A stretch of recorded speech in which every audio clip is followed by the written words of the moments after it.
നമസ്കാരം പ്രിയമുള്ളവരെ.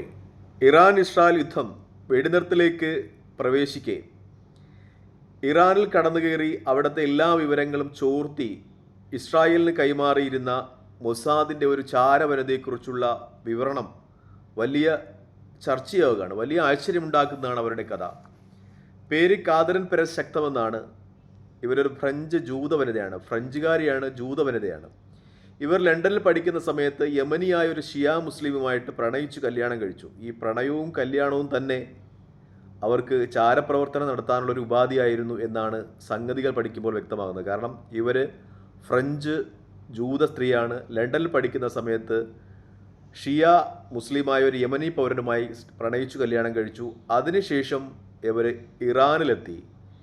ഇറാനിലെത്തിയതിനു ശേഷം ഖാംനയി, ഇറാൻ്റെ ആത്മീയ നേതാവിൻ്റെ ഓഫീസിൽ പോലും ചെല്ലാൻ പറ്റുന്ന രീതിയിൽ അവരുടെ സ്വാധീനം ഇറാനിൽ വർദ്ധിച്ചു എന്ന രീതിയിലാണ് മാധ്യമങ്ങളൊക്കെ റിപ്പോർട്ട് ചെയ്യുന്നത്. പ്രത്യേകിച്ചും സീക്രട്ടായിട്ടുള്ള ഏറ്റവും തന്ത്രപ്രധാനമായ സൈനിക കേന്ദ്രങ്ങളിലൊക്കെ കടന്നു ചെല്ലാനും അവിടെ ഉള്ള സൈനിക ഉദ്യോഗസ്ഥന്മാരെയൊക്കെ കാണാനും ഇറാനിലെ രാഷ്ട്രീയ നേതാക്കന്മാരെ കാണാനും ഒക്കെ ഇവരെ അനുവദിച്ചിരുന്നു. ഇതിനുള്ള ഏറ്റവും പ്രധാനപ്പെട്ട കാര്യം എന്ന് പറയുന്നത് ഇവർ മുസ്ലിം മതത്തിലോട്ട് കൺവെർട്ടായ ഒരാൾ എന്ന രീതിയിൽ അവർക്ക് ഇറാനിലെ രാഷ്ട്രീയ നേതൃത്വമൊക്കെ വലിയ ഒരു പരിഗണന നൽകിയിരുന്നു എന്നതാണ്. അതുപയോഗിച്ച് അവർ പ്രധാനപ്പെട്ട സ്ഥലങ്ങളുടെയൊക്കെ ഫോട്ടോയും വിവരങ്ങളും ചോർത്തി മൊസാദിന് കൈമാറി എന്ന വിവരമാണ് ഇപ്പോൾ ലഭിക്കുന്നത്.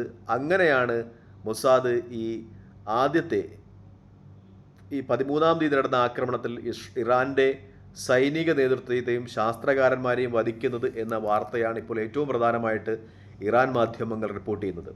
എന്തായാലും ഇറാൻ്റെ ഇൻ്റലിജൻസ് ഇതുമായി ബന്ധപ്പെട്ട കാര്യങ്ങൾ കണ്ടുപിടിച്ചു കഴിഞ്ഞപ്പോഴേക്കും ഇവർ രാജ്യം വിട്ടിരുന്നു എന്ന വാർത്ത പുറത്തു വരികയാണ്. എന്തായാലും ഇറാനിലുടനീളം ഇവരുടെ ഫോട്ടോകളും പോസ്റ്ററുകളും പതിച്ചിട്ടുണ്ട്. പക്ഷേ ഇവരെപ്പറ്റി ഇപ്പോൾ യാതൊരു വിവരവുമില്ല. അവർ വേറെ ഏതെങ്കിലും രാജ്യത്ത് പോയി വേറെ ഏതെങ്കിലും ഐഡൻറ്റിറ്റിയിൽ വേറെ ഏതെങ്കിലും പേരിൽ ജീവിക്കുന്നുണ്ടാകാം എന്ന വാർത്തയാണ് മാധ്യമങ്ങൾ ഏറ്റവും പ്രധാനത്തോടുകൂടി ചർച്ച ചെയ്യുന്നത്. എന്തായാലും സൈക്കോളജിയിൽ ബിരുദമുള്ള ഇവർ ഷിയ മുസ്ലിങ്ങളെക്കുറിച്ച് കുറച്ചധികം പുസ്തകങ്ങൾ എഴുതിയിട്ടുള്ളതായി പറയുന്നു. 2017 ഇറാനിലെത്തിയ ഇവർ നേരത്തെ മരണപ്പെട്ടു പോയ ഇറാൻ പ്രസിഡന്റ് ഇബ്രാഹിം റൈസിയുമായിട്ട് വളരെ അടുത്ത സൗഹൃദം പുലർത്തിയിരുന്നു എന്ന് പറയുന്നു. മിക്കപ്പോഴും ഇബ്രാഹിം റൈസിയുടെ യാത്രകളിൽ ഇവരൊപ്പം ഉണ്ടായിരുന്നു എന്ന് പറയുന്നു. ഇബ്രാഹിം റൈസി മരിക്കുന്നത് എങ്ങനെയാണ് നമുക്കറിയാം. അദ്ദേഹത്തിൻ്റെ വിമാനം തകർന്നാണ് മരിക്കുന്നത്. അപ്പോൾ ഇതുമായി ബന്ധപ്പെട്ട കാര്യങ്ങളിലൊക്കെ ദുരൂഹത നിലനിൽക്കുന്നു എന്ന രീതിയിൽ ഇറാനിലെ മാധ്യമങ്ങൾ ചർച്ച ചെയ്യുന്നുണ്ട്. പ്രത്യേകിച്ചും ഇബ്രാഹിം റൈസിയുടെ ദ്വിഭാഷിയായി പരിഭാഷ ചെയ്യുന്ന ആളായിട്ടൊക്കെ ഇവർ പ്രവർത്തിച്ചിരുന്നു എന്ന വാർത്തയും പുറത്തു വരികയാണ്. എന്തായാലും ഇസ്ലാം മതത്തിലോട്ട് കൺവേർട്ട് ചെയ്ത ഒരു വ്യക്തി എന്ന രീതിയിൽ ഇവർക്ക് ഇറാനിൽ വലിയ പരിഗണന ലഭിച്ചിരുന്നു. ഇവർക്ക് തന്ത്രപ്രധാനമായ എല്ലാ സ്ഥലങ്ങളിലേക്കും കടന്നു ചെല്ലാനുള്ള അധികാരമുണ്ടായിരുന്നു. അങ്ങനെ ഇവർ ആണവ ശാസ്ത്രകാരന്മാരുടെ വീടും അതുപോലെ പ്രത്യേക പരിഗണന അർഹിക്കുന്ന സുരക്ഷിതയുക്തമുള്ള ഇറാനിലെ സൈനിക ഉദ്യോഗസ്ഥന്മാരുടെ വാസസ്ഥലങ്ങളും അതുപോലുള്ള സ്ഥലങ്ങളും ഫോട്ടോകൾ ഉൾപ്പെടെ മൊസാദിന് കൈമാറി. അങ്ങനെയാണ് ഇറാനെ വളരെ കൃത്യമായി ആക്രമിക്കുന്നതിന് ഇസ്രായേലിന് സാധിച്ചത് എന്നാണ് മാധ്യമങ്ങൾ ഇപ്പോൾ ചർച്ച ചെയ്യുന്നത്. എന്തായാലും ഒരു മുസ്ലിം മതത്തിലേക്ക് കൺവേർട്ട് ചെയ്ത ആൾ, പരിവർത്തനം ചെയ്ത ആൾ എന്ന രീതിയിൽ അവർക്ക് കൊടുത്ത ഒരു പരിഗണന, കാരണം അവർ പർപ്പസ്ഫുള്ളിയാണ്, അവർ മൊസാദിൻ്റെ ഒരു ഏജൻ്റായിരുന്നു.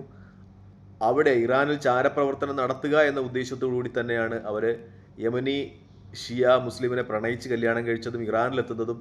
പിന്നെ അവർ ഷിയ മുസ്ലിം വിശ്വാസത്തെക്കുറിച്ച് കുറച്ചധികം പുസ്തകങ്ങൾ എഴുതുന്നു. ആയത്തുള്ള അലി ഖംനയെക്കുറിച്ച് എഴുതുന്നു. ഇറാനിലെ ഇസ്ലാമിക വിപ്ലവത്തെ പ്രകീർത്തിച്ചുകൊണ്ട് ലേഖനങ്ങൾ എഴുതുന്നു. ഒരു ജേർണലിസ്റ്റ് എന്ന രീതിയിൽ, ഇറാനി വിപ്ലവത്തെ പ്രകീർത്തിക്കുന്ന ഒരു ജേർണലിസ്റ്റ് എന്ന രീതിയിൽ ഇറാനിൽ എവിടെയും ഏതു തന്ത്രപ്രധാനമായ സ്ഥലങ്ങളിലും കടന്നു ചെല്ലുവാനുള്ള അധികാരവും അവകാശവും അവർ നേടുന്നു. അത് മൊസാദ് ചാരയാണ് എന്ന് ഇറാൻ അറിയുന്നില്ല. അവർ കൃത്യമായ മൊസാദിൻ്റെ വിവരങ്ങൾ കൈമാറുന്നു. ഇപ്പോൾ പിടിക്കപ്പെടുന്നതിന് തൊട്ട് മുമ്പ് അവർ രക്ഷപ്പെട്ടു എന്ന വാർത്തയാണ് മാധ്യമങ്ങൾ നിലനിൽക്കുന്നത്. ഇറാൻ നിറച്ചവരുടെ പോസ്റ്ററുകളും വീഡിയോകളും പ്രചരിക്കുന്നുണ്ട്. പക്ഷേ ഇപ്പോൾ അവർ വേറെ ഏതെങ്കിലും രാജ്യത്ത് വേറെ ഏതെങ്കിലും ഐഡൻറ്റിറ്റിയിൽ കഴിയുകയാണ് എന്ന ഒരു വിചാരം ആണ് ഇറാൻ ഇപ്പോൾ ഉള്ളത്. അതുമായി അവരെ ബന്ധപ്പെട്ട് പിടിച്ചു തിരികെ കൊണ്ടുവരാനുള്ള ശ്രമങ്ങൾ ഇറാൻ സർക്കാരിൻ്റെ ഭാഗത്ത് നടക്കുന്നു എന്ന വിശകലനവും മാധ്യമങ്ങൾ നിൽക്കുന്നുണ്ട്. അത് എത്രത്തോളം പ്രായോഗികമാണ് എന്നറിയില്ല. നമ്മുടെ പഴയ പ്രവാചകൻ്റെയൊക്കെ വാക്കുകൾ ഈ അവസരത്തിൽ നമ്മൾ ചേർത്ത് വെക്കേണ്ടതുണ്ട് എന്നാണ് ഏറ്റവും പ്രധാനപ്പെട്ട വാക്യം.